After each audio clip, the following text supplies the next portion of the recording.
This is America. There is no question that there are problems in this country between police and community. Yes, you are a donkey.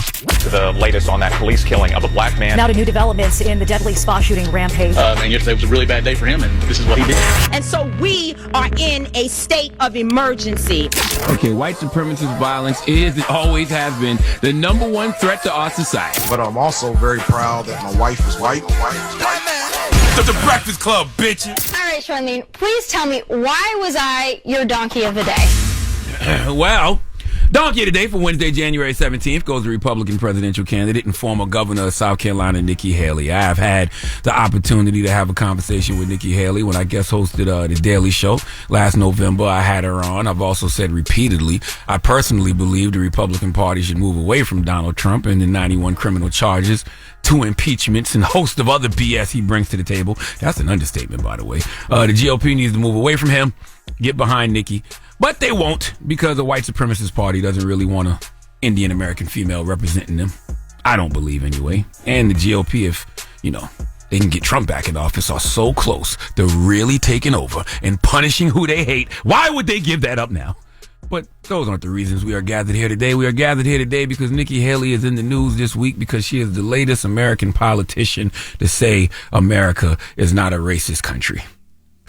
Her statement was, America has never been a racist country, which is complete malarkey. Cap, as the kids say. Let's listen. Are you a racist party? We're not a racist country, Brian. We've never been a racist country. Our goal is to make sure that today is better than yesterday. Are we perfect? No. I know I faced racism when I was growing up, but I can tell you today is a lot better than it was then. Cap. That wasn't even the question. The question was, are you a racist party? But Nikki said America has never been a racist country. But then she turned around and said she has experienced racism. That's because there can be systemic racism without racists. Let's discuss. Listen, y'all, I don't know why we have to say this ever so often, but a quick reminder, America is a racist country. I think we forget that racism isn't always explicitly visible. It's not always, conscious. But in America, what racism absolutely is and always has been is systemic and structural. Remember when the great black philosopher, father of Blue Ivy said, and you can try to change, but that's just the top layer. Man, you was who you was before you got here. That's America, regardless of how the top layer changes. Doesn't matter if Oprah is the richest woman in the world or Barack Obama was president. That's just top layer stuff. The root, the foundation of this country is systemic and structural racism. It's deeply embedded in systems, laws, written or unwritten policies. These racist practices and beliefs that produce and perpetuate widespread unfair treatment and oppression of people who are at the bottom of this caste system in America, okay? And those people are black, brown. It is what it is. Why do we act like this isn't a thing, okay?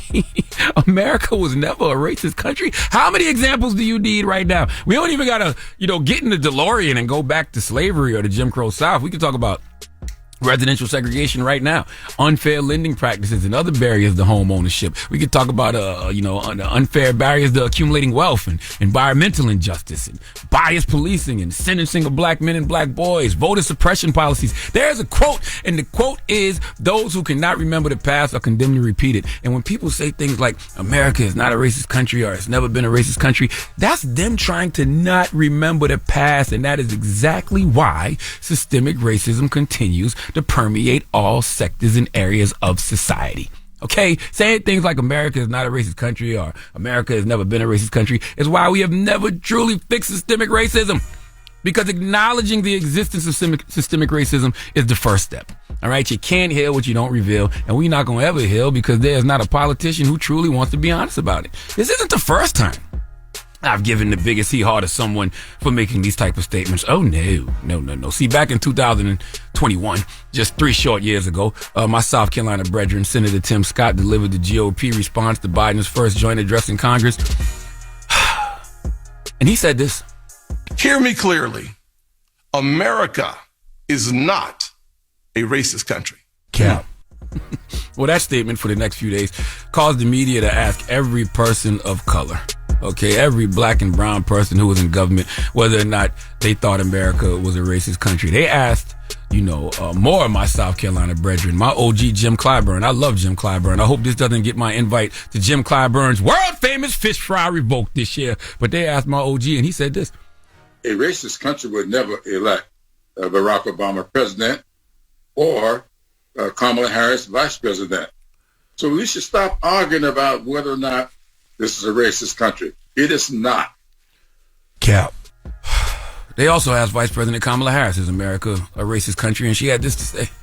Well, first of all, no, I don't think America is a racist country, but we also do have to speak truth about the history of racism in our country and its existence today. Cap. Nikki Haley, Republican, Tim Scott, Republican, Jim Clyburn, Democrat, Kamala Harris, Democrat, all saying America is not, or as Nikki said, never has been a racist country.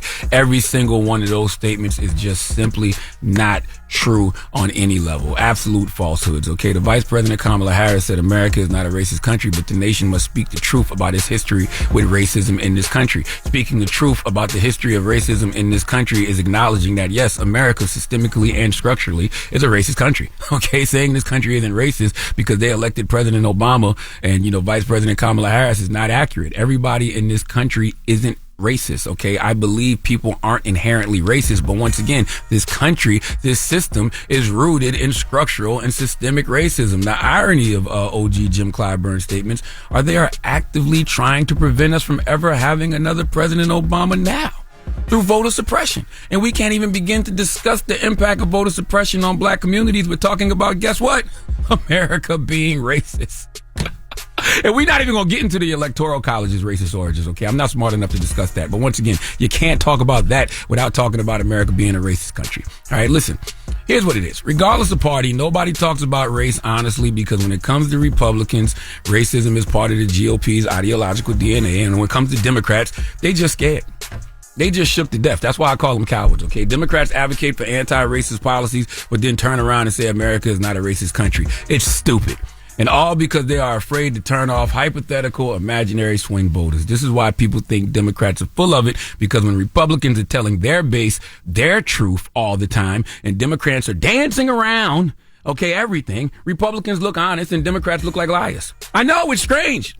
But that's why knowing how to communicate is important, and you will never win people over looking like you lying. Okay, Republicans are more honest with their lies than Democrats are about their truth. I repeat, Republicans are more honest with their lies than Democrats are with their truth. Democrats, in regards to racism and a lot of other things, but in regards to racism, especially in light of what Nikki Haley just said, Dems need to lean into some difficult, honest conversations about race in this country.